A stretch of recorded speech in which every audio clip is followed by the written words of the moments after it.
Olá, gostaria de convidá-lo a um momento de reflexão na Palavra de Deus, um momento de pensamento nas Escrituras Sagradas, olhando para um texto que é tão próximo de nós, tão conhecido, que é a oração do Pai Nosso.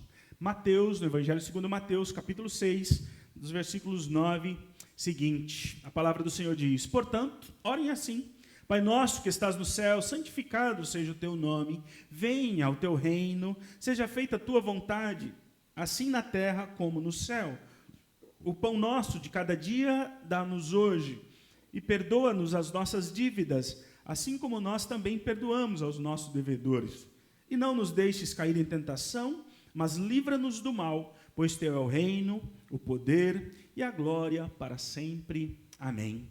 Essa oração belíssima que Jesus ensinou para os seus discípulos, conhecida como a oração do Pai Nosso, ela pode ser chamada também de a oração dos discípulos, porque nela estão contidos de maneira muito especial os valores que deveriam nortear, ou dirigir, ou conduzir a vida de um filho ou de um discípulo de Jesus Cristo. Esse texto nos apresenta de maneira clara e objetiva os valores que deveriam estar presentes na vida dos discípulos de Jesus Cristo e também na minha e na sua.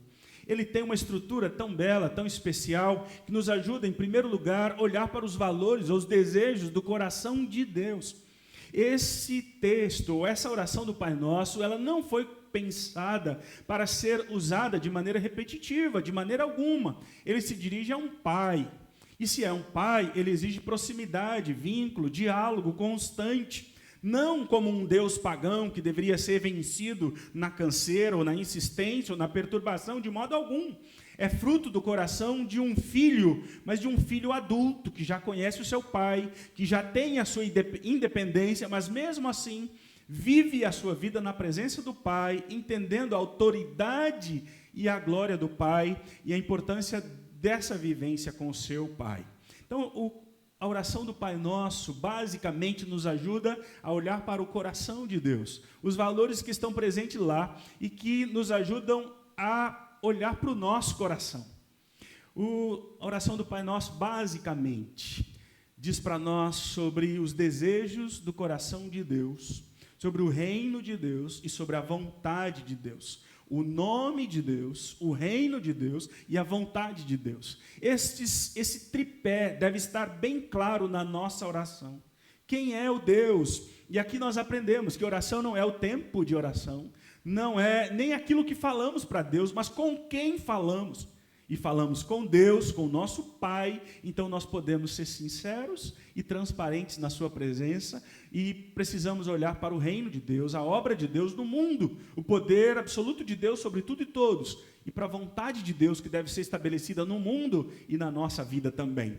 Mas esse texto diz para nós que Deus se importa com a nossa vida e com as nossas trivialidades, com as coisas das quais cercam a nossa caminhada no mundo. E por isso a segunda parte do Pai Nosso mostra para nós três coisas, ou três das maiores necessidades, minha e sua, neste mundo, que é a necessidade do pão cotidiano, diário e constante, e também me ajuda a pensar que as próximas duas questões, que é o perdão e também a libertação, a proteção do mal, também devem ser cotidianos. Se o pão do qual eu preciso todo dia, diariamente, preciso também diariamente do perdão de Deus, da obra redentora do Filho de Deus na minha vida diariamente e da proteção do mal e do maligno.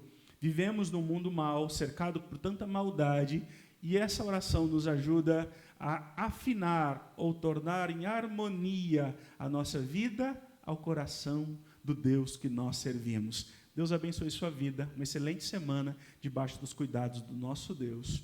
Que Ele cuide da sua vida, da sua casa, supre cada uma das suas necessidades em Cristo Jesus. Deus te abençoe. Abraço. Amém.